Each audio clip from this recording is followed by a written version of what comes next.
Okay, it's Tuesday, it's recording time, but before we, step through the portal, we're doing a live show. Yeah, we are. It's on the 13th of June at the Pavilion in Reading.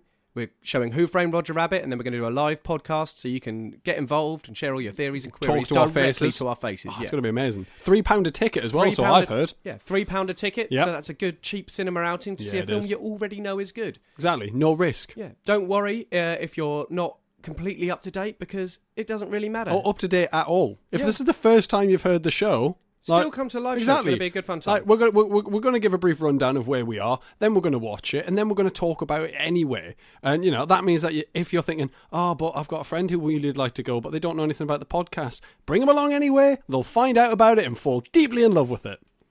Absolutely. So that's June 13th, £3 a ticket. Yep. It's at 7:00. And tickets are available from kaiju.fm/live or from the Nag's Head pub, which is opposite the venue. There you go. Let's watch some cartoons. Do it.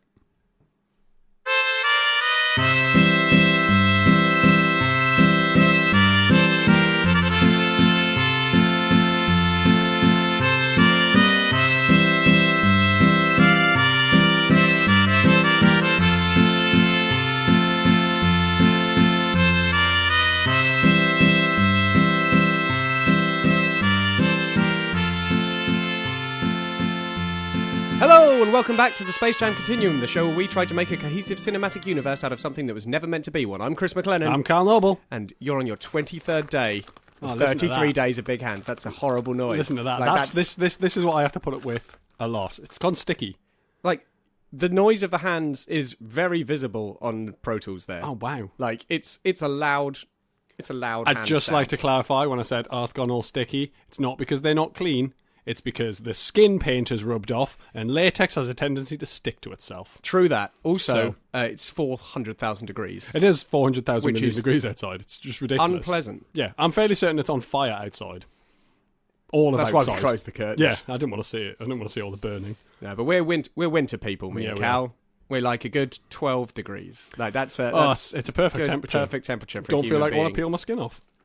And people don't want you to peel your skin off. No, mind you, I think anybody who listened to when we first started the show, like coming up to a year ago, would understand how much I dislike and you dislike the heat, because we talked about it a lot at that point too. Yeah, so we've shut ourselves in a dark box again. That's presumably our home for the next 4 or 5 months. Yeah, until the summer goes away. Yeah, until the summer goes down and good old Father Winter rears his beautiful head.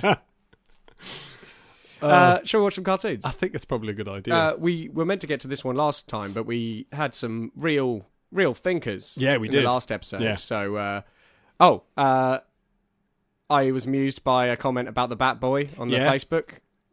We asked you lot, what you thought about the origins of the Bat Boy, and I very much enjoyed if they're breeding Bat Boys for the baseball. I dread to think what's going to happen in the tennis episode, which I thought was good. So thank you, Bear, for that. Let's launch in with a new character then. We've got Quentin Quayle. In a Quentin Quayle episode. In a Quentin Quayle episode called Quentin Quayle. Yeah. From March 2nd, 1946. Let's see what Quentin Quayle is about. He's an interesting thing, I think. His head looks like a balloon. It's called Quentin. Well, what else are you going to call a quail? Quevin? Quevin Quayle.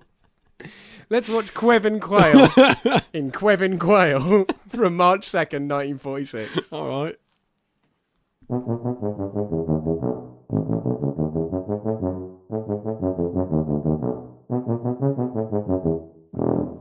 He's the hero the Tooniverse deserves. Yeah, that worm. Not Quentin Quayle. No, not God, no. Quayle. Queef. Not Queef Tarquin Tarquayle. No. It's the worm. It's the worm. He's a good worm. He is. So the cartoon revolves around Quentin Quayle hunting for a worm for his daughter's dinner. His daughter Toots, which we thought was a pet name, but it's just her name. Toots Quayle. Because it's like, Toots, honey. It's like, wait a second, Toots Quayle? Now we absolutely don't know why he's called Quentin. No. Because there's not even like a naming convention. No, there's not. He could be called anything. And Peter evidently Quayle. Like, it doesn't matter. No, it doesn't. But yeah, he's hunting for a worm for his daughter. The worm, it gives him a run for his money. It's a smart worm. It is a smart worm. It grows arms and legs, presumably in its moment gaining sentience. Yeah, because, I mean, it's bound to get stressed out. It's being chased by an inept quail father for, dinner for his daughter. Yeah. Interestingly, though, like, he's a little green worm. It's sort of similar to Bookworm. But Bookworm was sentient and didn't have legs. Yeah. So we're thinking that maybe, like, you don't just get... like, it's not like an animal has a certain, like, sentient form and a regular animal form. It really depends on the type of stress you're under at the time and what you need. Yeah, so you can develop the things that you need to get out of it. So most of them just need sentience. Yeah, and that's what they develop. Bookworm put most of his points into intelligence, I reckon. Yeah. At the expense of legs. Strength and dexterity. And legs. And charisma, actually. He's not a very charismatic worm. Whereas this one was.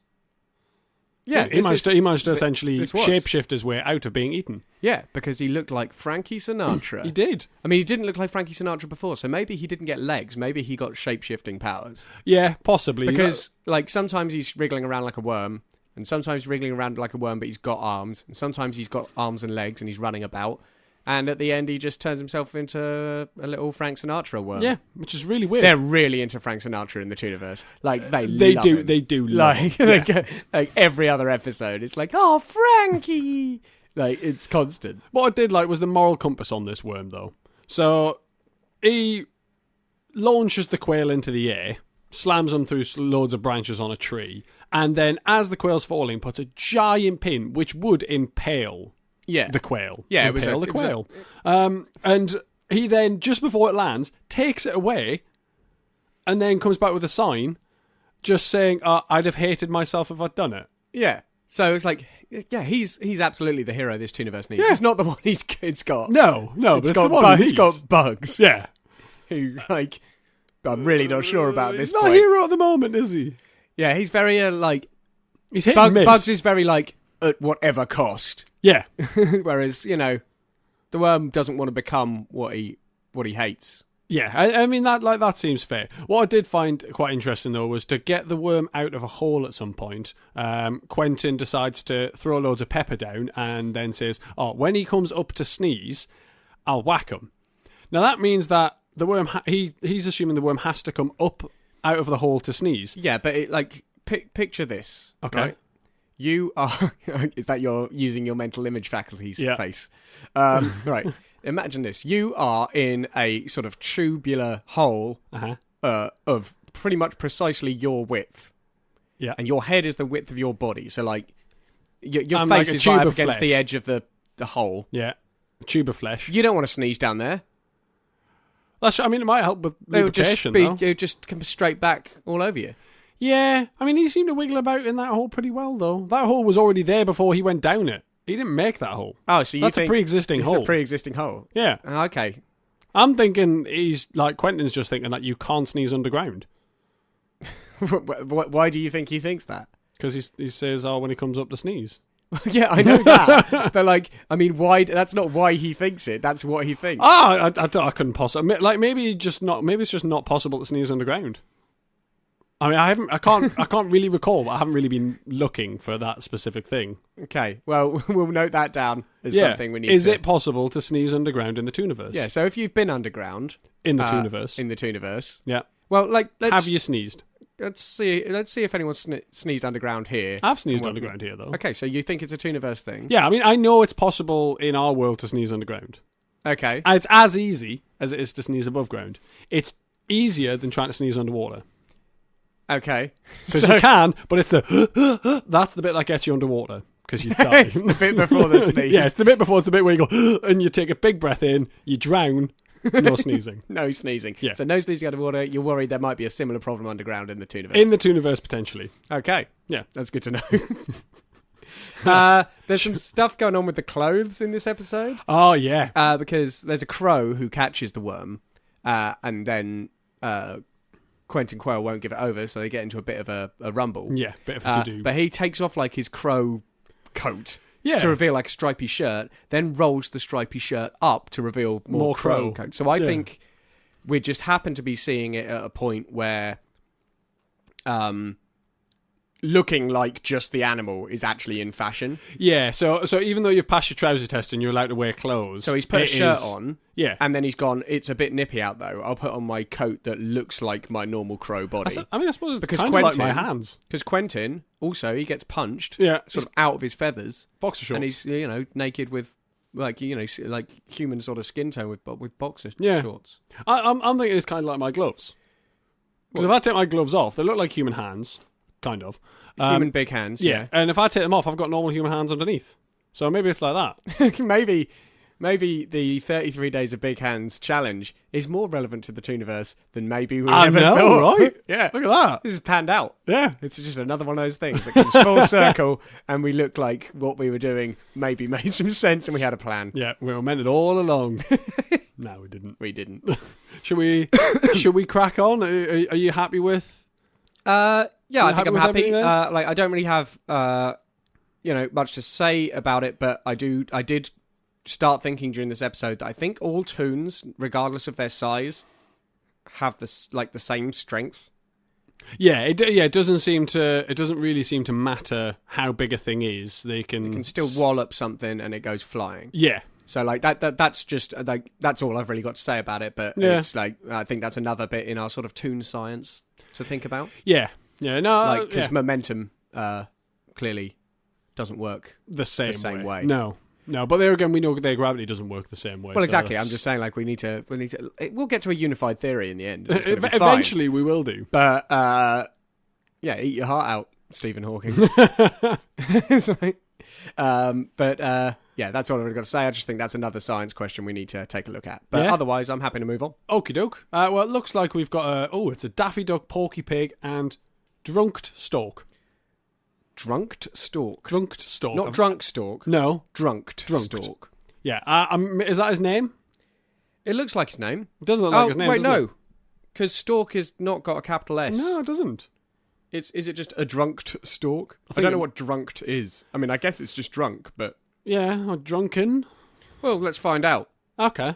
So we're watching Baby Bottleneck, which is a Daffy Duck, Porky Pig, and Drunked Stork number from March 16th, 1946. Let's watch that.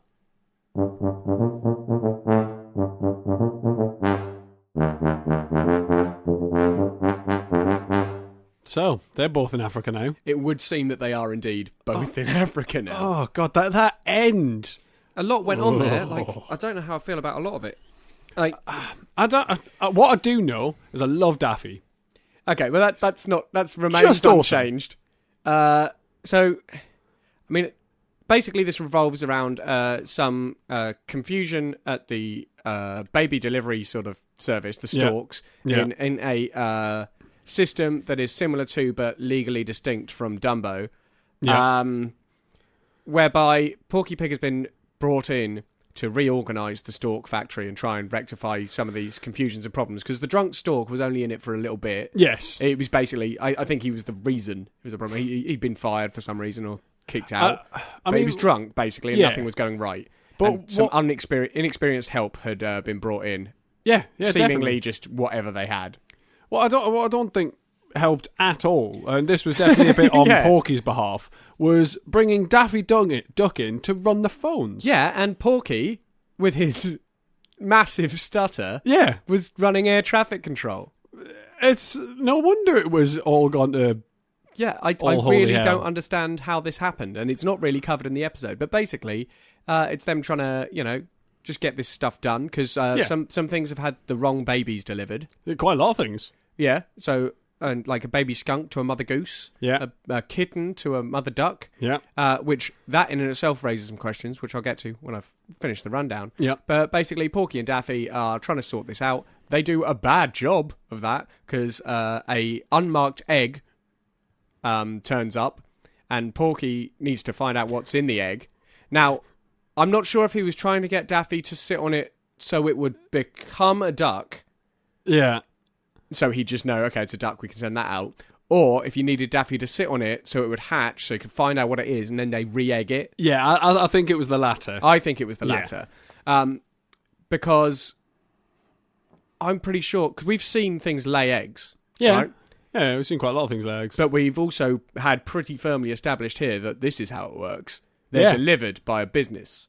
So I think when you lay an egg in the Tooniverse, it's like, when you leave your tooth under the pillow. Yeah. And then they come and give you the tooth fairy comes and gives you some money or a sweet or something. You lay an egg and you sit there for a while, and while you're asleep, the stork company sneaks in, lifts you up, takes your eggs and replaces them with full eggs. Okay, I mean, because the thing is, like, there we saw a lot of, like, baby cats, and there was a tortoise, and so you're suggesting they were going to be jammed into eggs? Not all things are jammed into eggs, but I think in the case of the skunk and the kitten that were delivered to the mother goose and the mother duck, those animals had been erroneously inserted into eggs. So are you suggesting skunks lay eggs? No. Okay. No, I'm saying that at the factory... All right, they've accidentally put a skunk in an egg instead of a duck or a goose. Right, okay. So how do you think... Because otherwise, when it gets delivered, you'd immediately just go, that's wrong. Yeah, but how do you think skunks have kids? The normal way skunks have kids. Yeah, but they were being delivered as well. Or do you reckon they just... Yeah, but they don't only deliver eggs. They just put they're meant to just put the things that are meant to be in eggs. Yeah. But in this situation, they'd accidentally put some other things in eggs. Right, okay. That's my feeling. Yeah, and okay. That's why when he got an unmarked egg, it's like, we can't have this again. Yeah. That goose was pissed off. We've got to check what's in this egg. Yeah. Got to check. And mark the eggs in future, guys. I'm looking at you, Barry. Barry with your big stamp. Yeah, exactly. But yeah, so that's how I think that works. Okay. But in the end, basically, Porky and Daffy get caught in sort of the processing machine and get shipped off as a hideous duck pig homunculus to Africa. It was horrible. To a that dog that comes up with all the ideas. That last one worked. Yeah. So Porky's in his office with all of his machines and running air traffic control, and this dog just barges his way in with a rocket on his back and says, "Boss, I've got a brilliant idea. It's going to speed up all the deliveries by 1 billion%." Lights a rocket on his back. Bold claim. Blows up, and then just goes, "Well, back to the drawing board," and walks out a charred mess. I'm thinking he does this every day. He comes up with a different idea. Yeah, I think he just comes in with his sales spiel, and it's like, it's going to revolutionise the business. And every day it's like, no thanks, not today. Yeah, and he blows up. Yeah, and I think he's like quite meek about it. I think he's always like, he remains enthusiastic, but I think eventually he'll wind up like Jack Lemmon in Gary Glen Ross, like sort of broken. Though. Yeah, he lucked out. He essentially just took that rocket, rather than strapping it to himself, he just strapped it to some sort of bird-looking apparatus. But I lit it. I actually don't get the impression that the dog who came in with the rocket actually does the inventing. Okay. I took him as just a salesman. Right, okay. Yeah, no, I see that. Like, he's the front for it. And his got spiel involves claiming that he's he's nailed inventing it, these 1,000,000%. And he's got to go in with absolute faith in these things. It's like he's selling vacuum cleaners or something. Yes, yeah. Door-to-door someone else somewhere is developing these things. Yeah. Because later that day, he had another one. Yeah, which that's actually true. had stork wings and a stork head, and that's what delivered Daffy and Porky in the end. Yeah. You got all the way to Africa as well. Yeah.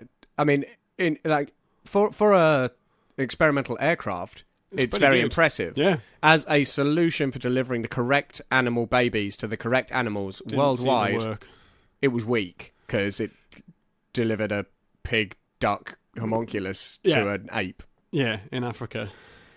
So yeah, that's what's going on, and we do now have to view pretty much everything through a lens of baby delivery. That's how it happens. So what we've got to ask is, because we saw there the processing of a baby and how it's delivered. Where are they coming from? Well, maybe it's kind of a sperm and egg donor sort of thing. So you send off your sperm and eggs in separate packages, and then they grow them for you in tubes to free up your time for following whatever mad things you want to do. Various goofs. So nobody ever, or nobody has to get pregnant. I don't think this is the way all babies are delivered. I think this is just the way that some are delivered. I think that this is a choice. It's probably a rich person thing. If you've got the money, you can pay for this, so you don't have to go through the pregnancy thing, but you still get your kids. Yeah. So I'm thinking it's it's a thing for the wealthy, rather than this is just how all babies are delivered. So do you if you're not wealthy, do you think that if there's just an excess of a certain type of baby, you just get delivered them? It's like it's your job now. Yeah, potentially. We can't have this pressure on the directly on the government. Yeah, potentially. Either or maybe some sort of like subscription service. So you get like a new baby each month. You get to try it out. We get to try it out. No, because it said no returns, even when the baby was wrong. It did said say it in the no newspaper. returns. Yeah, okay, maybe it's not a subscription So it's service. Or definitely maybe it is not a a- subscription service, but you just don't get to give it back. I think it's. Why I would think you ever subscribe to that? I reckon if you're wealthy enough, you can choose when you have a kid. Yeah. Otherwise, you're like if you're not on that like privileged list, you just get delivered the appropriate type of kid. Yeah. Kind of randomly. It would explain, because Daffy didn't seem like he wanted to settle down, but he has had a lot of families and a lot of kids. He has. Yeah, but I still think they're able to go through the normal kind of pregnancy birthing thing. I don't think this is the way that has to happen. I guess if you're an egg-laying creature, you'd have to. Yeah. Because you need that Tooth Fairy-esque Yes. currency. But not everything does it that way, so... I don't know. I think we're gonna have to. Do you see... think Daffy just gets about? Is that it's like this is the choice he's made? Yeah, I don't think he knows he does. Though. I mean, he's not big on the consequences of his actions. No, not at all. Self-control's very low as well. Yeah, that's more likely. So he's just, he's just creating eggs yeah, left, right, and centre, and they're going to be replaced with full eggs soon enough. I think what would help settle this is actually seeing a pregnant Toon.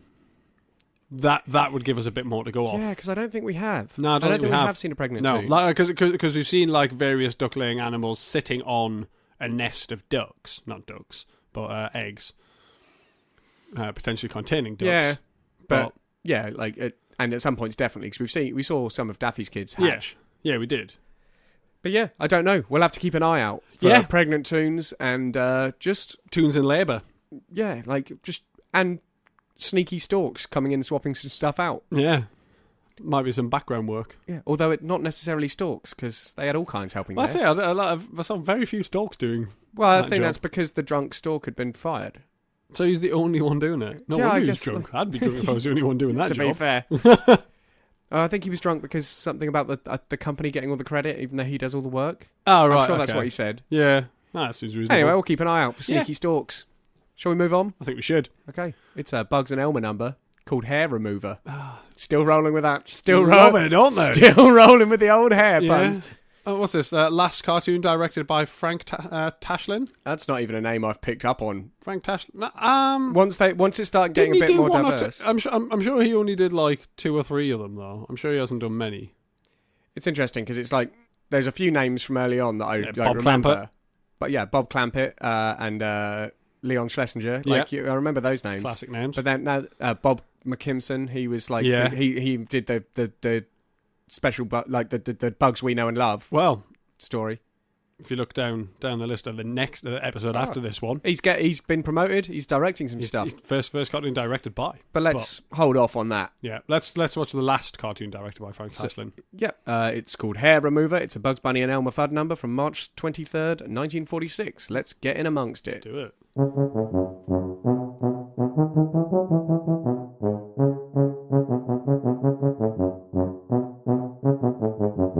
So Elmer's turned his hand to science. He has. Ish. Yeah, he's managed to get himself a castle on the hill and then decided, I want to be a scientist. So he's got a little junior chemistry set. Yeah. And he's opened himself up Elmer Fudd's laboratory. Yeah, and he's trying to create a sort of Jekyll and Hyde situation to make himself better at catching rabbits. Now, we know this technology already exists from that episode where Porky III's lawyer tried to screw him and his brothers out of inheritance. But we do know also that Bugs went back and stopped somebody developing the super carrot potion. Potentially he went back and also stopped this. So maybe this potion doesn't exist yet. Maybe. Because it has, maybe it doesn't. It needs to be discovered again because it wasn't discovered because Bugs went back. Yeah, and maybe Bugs is in this to stop it from being discovered again by, maybe big Bugs. But yeah, so Elmer's there in his castle on the hill experimenting on animals. Yeah. He's clearly gotten through some animals. There's a lot of empty cages there. But he's testing on a dog. It's pretty brutal. He pins horrible. the dog down by the neck. Yeah. And tips this. It's chained up. Potion into him. Yeah. And the dog breaks free and runs outside and starts eating grass, which I didn't know was a thing. But you tell me it's to make themselves sick. It's to induce vomiting normally. So if you see dogs eating grass, Small amounts is good for the digestion, but large amounts makes them vom. Right. So it might have just been because he didn't seem to vom, so he seems to like just trying to be hurrying it through. Yeah. Maybe. But yeah, so the dog runs out and does that. Bugs Elmer tries the rabbit trap out. He's trying to get Bugs to test the potion on. Yeah. And so he sets up the standard rabbit trap with a little carrot in it. Box and a stick. And yeah, so Bugs, he's not fooled, but he goes, "Oh no, I'll help him out." Yeah, and he just gets in the trap. He's went through a lot of effort. I can go along with a gag. Yeah, just gets in. So he hops in the box there, and he goes to the lab.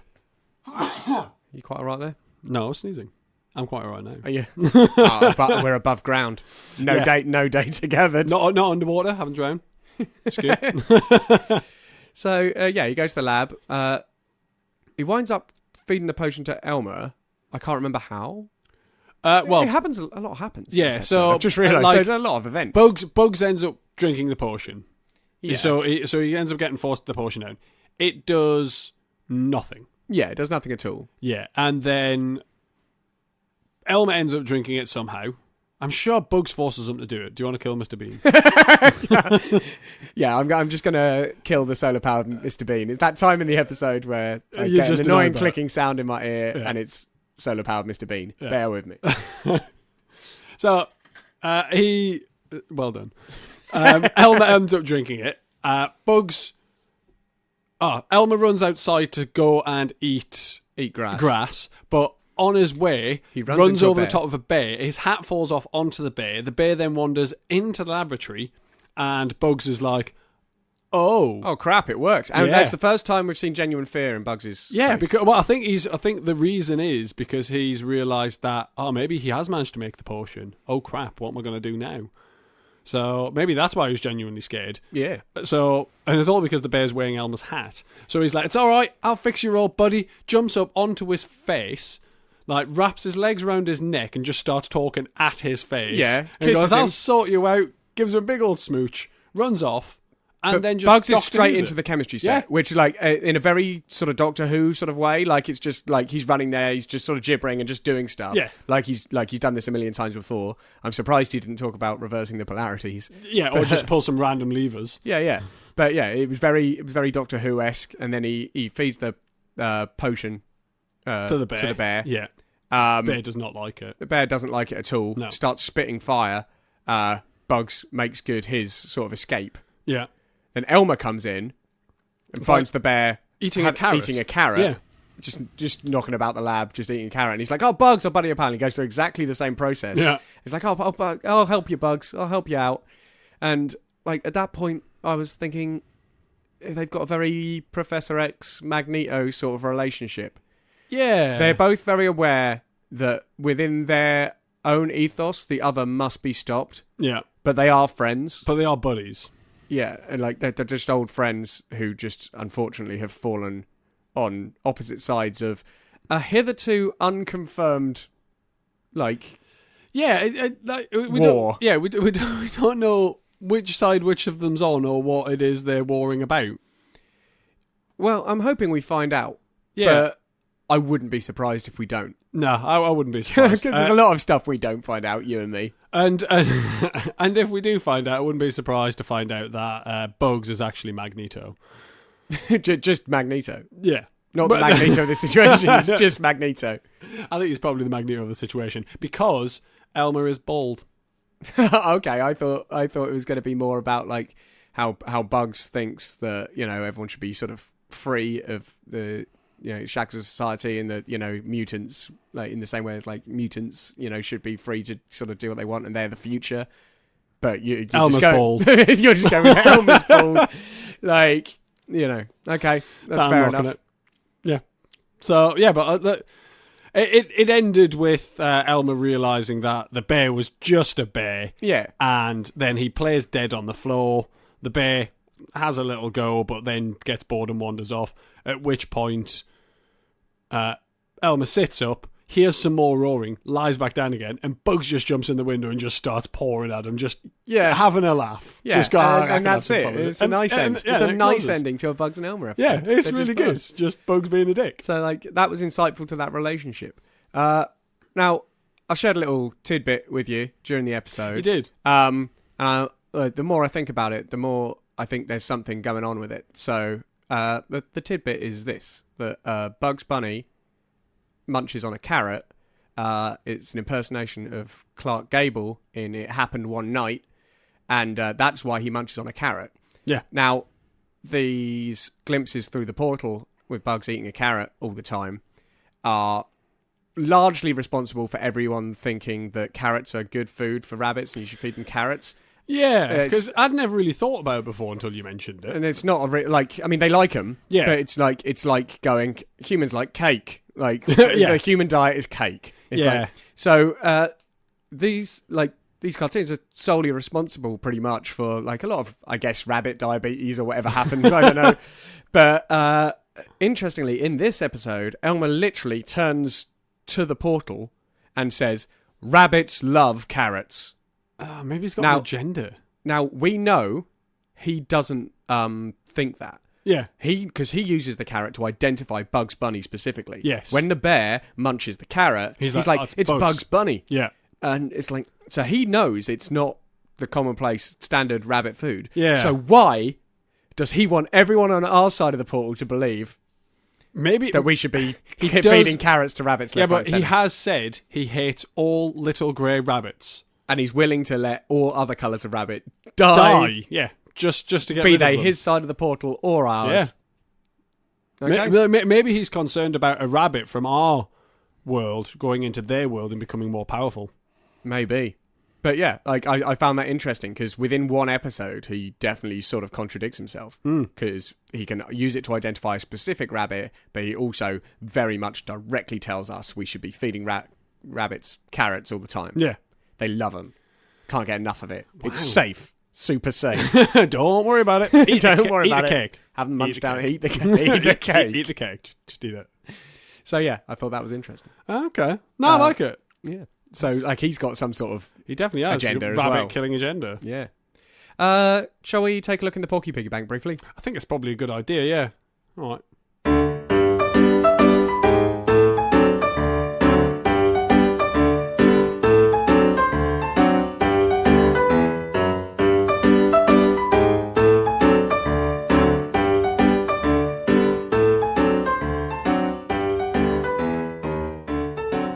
Okay, first of all, thank you very much for listening to the show and sticking with us through We do appreciate it. This basically stupid idea that we had once. It was a stupid idea, but I think every time we do it, it gets... less stupid?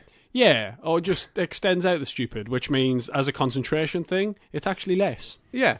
We're spreading it out. Yeah, it's got a finite amount of stupidness, and we're spreading it thin. And the more of you who listen, the less stupid we look. Exactly. But there are a lot of ways to help us spread that love.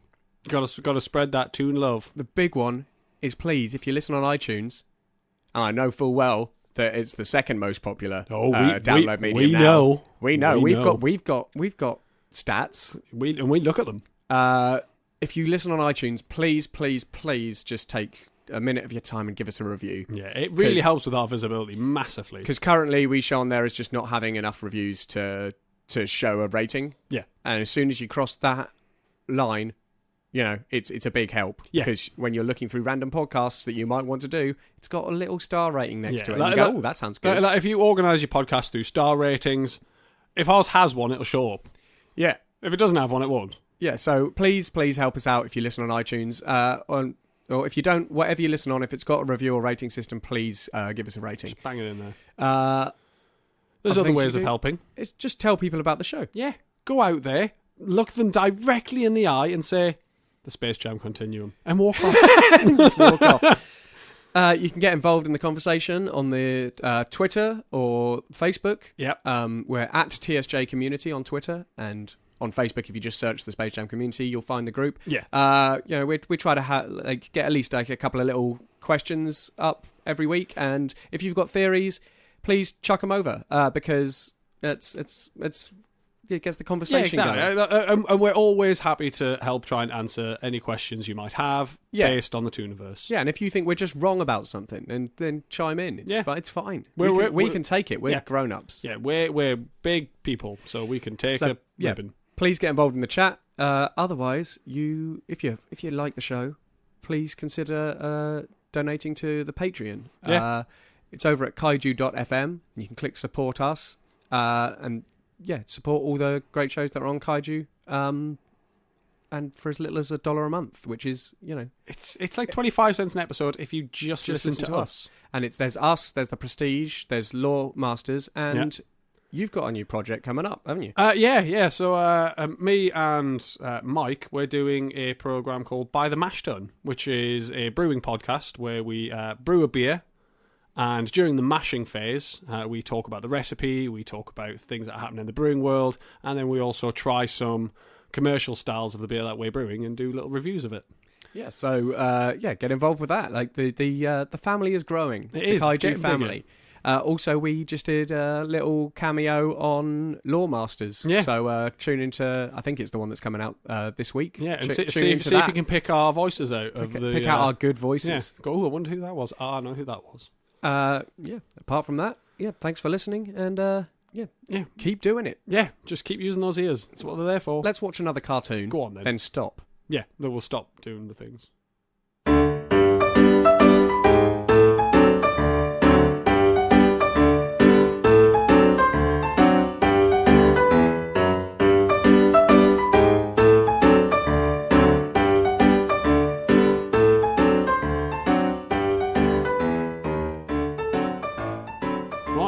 McKimson's been promoted. And he just, first cartoon directed by Robert McKimson. He's moving up in the agency. He is. Yeah. Obviously someone's been... We at some point we should break down what we think the equivalent agency roles are for, like... Because they definitely seem to move up. Like, it's a writer or an artist, and they get to direct an episode. Eventually, yeah. And like, eventually, I guess... they'll become producers as well, potentially. But, I'd have thought so. But, it'd be interesting to try and map those jobs on both the Tooniverse side and our side. Yeah. So, I mean, structure of the agency. Like, we know how the Tooniverse job thing works, but I wonder if our version or our side of the agency have adopted their recruitment and promotion technique. Well, I mean, I think we should do a bit more of an in-depth study, because we haven't really, like, we were getting there with the agency, and then we've sort of let them just sit in the background. Well, the war kind of took over, didn't it? The war kind of took over, so the agency was acting more like an agency, and less like a mysterious sort of, Tooniversal entity, diplomatic movement. So I think at some point we should get a more in-depth study. But let's move on to the cartoon. This is the first one, directed by Robert McKimson. It's called Daffy Doodles. It's a Daffy and Porky Pig number. Are they in Africa, or do you reckon they got back? Let's find out. Let's have a little watch in Daffy Doodles from April 6th, 1946.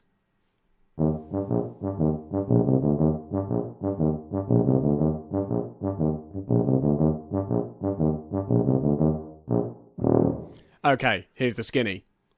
I think Porky's still in Africa. Yep. Because of the no returns policy that he himself set when he reorganised the Stork Factory. Yep. Got accidentally delivered to Africa.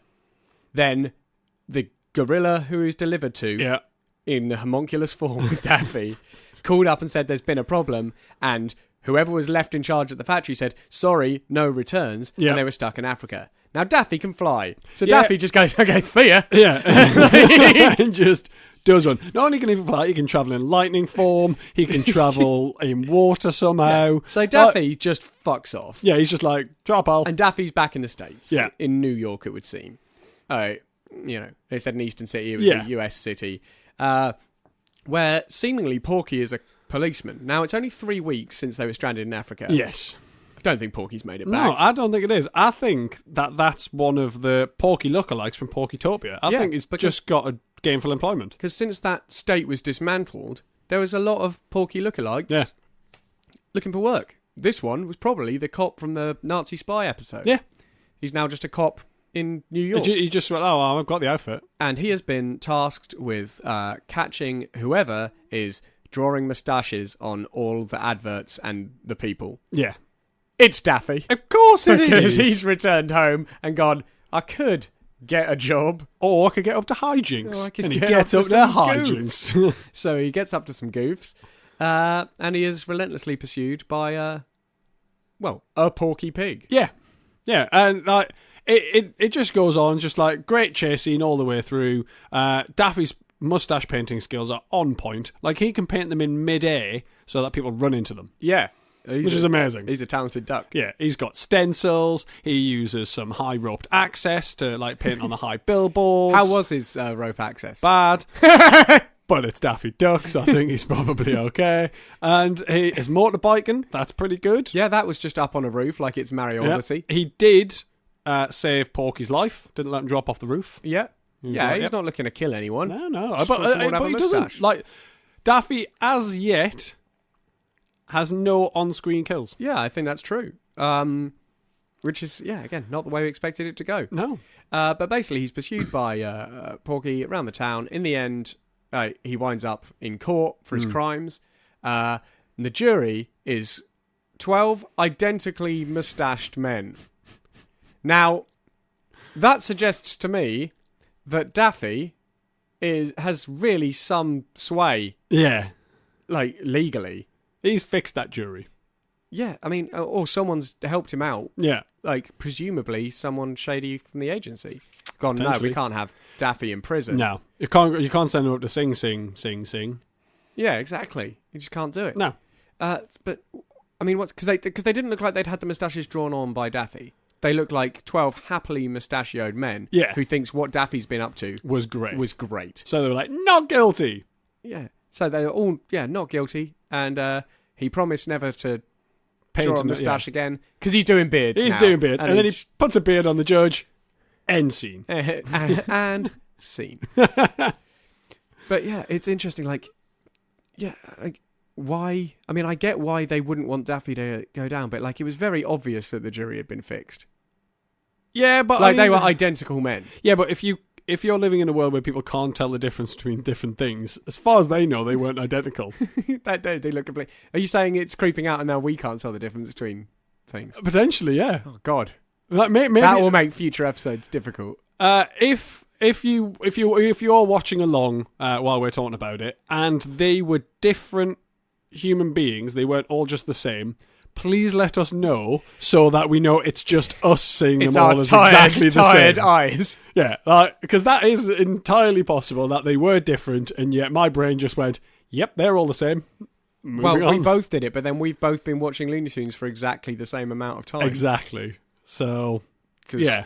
Like, please let us know if they were different. Because I'd like to stress that at this point. Like, we have not watched any Looney Tunes outside of when we've sat and done the podcast. No. Like, we go in cold. Yeah. We come out cold most of the time. But, just like to stress that at this point. We have watched exactly the same amount of Looney Tunes. Yeah, for exactly the same period of time. Yeah. So even when we've had to skip back and like watch a bit again and go, if you do watch the episode, what's it called, Daffy Doodles? Yeah.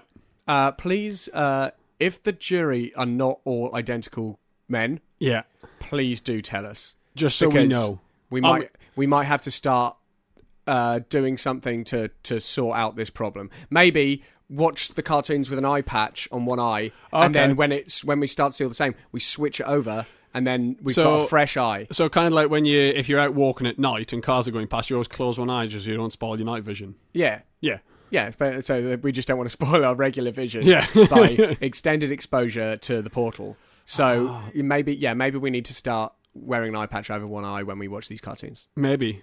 Okay, we'll if they do come back and people say, oh yeah, they were different, we'll do that. If they don't, I'm just going to watch it with my two eyes. Well... no, only if someone turns up and says, yes, they were all the same. Can we safely do that? Right. If no one says anything, then we have to eye patch it. There's a high chance they just didn't watch the cartoon. Oh, yeah, there is that. So there's a high chance they don't want to help. And in 3 weeks' time, we're going to be like, so it was another cartoon where 17 identically mustachioed men just went about their normal business. Yeah. And at that point, we're going to have a problem going forward. Yeah, we are. I'll get on Amazon, see if I can get some eye patches. A couple of eye patches. Left and right. Yeah. Well, it doesn't really matter, does it? You just move it over. Yeah. I I mean, I don't know how fancy and fitted an eye patch you're planning on buying. Pretty good one, though. Pretty I want good to be eye comfortable for the entire time. That's true. I don't want to get eye chafage. Eye chafage. I've never worn an eye patch. I guess that's a thing. Fair enough. Well, I think that's as good a point to leave it. I think so. Yeah, if you watch the cartoon, please help us out there. I just need someone to assure us that those people are the same, because otherwise... and not someone who's watched every cartoon that we have. Yeah. Someone who hasn't been watching along. Going fresh. Just please dip into that one. Tell us. Yeah, let us know. Because I don't want to wear an eye patch for the rest of this. Cartoons. No. Another year and a half of wearing an eye patch. Nah, not do I. Oh, okay. well. I mean, you're just getting out of the giant rubber hands phase. That is true. The eye patch would be sweaty as well. And you don't want to next week have to go in with giant rubber, because it would be giant rubber hands and giant an eye patch. rubber hands and an eye patch. Oh, it's just getting more and more ridiculous, isn't it? It's hell. Oh god. Okay. Oh well. We'll see what happens. And so until next week. Yeah. Bye.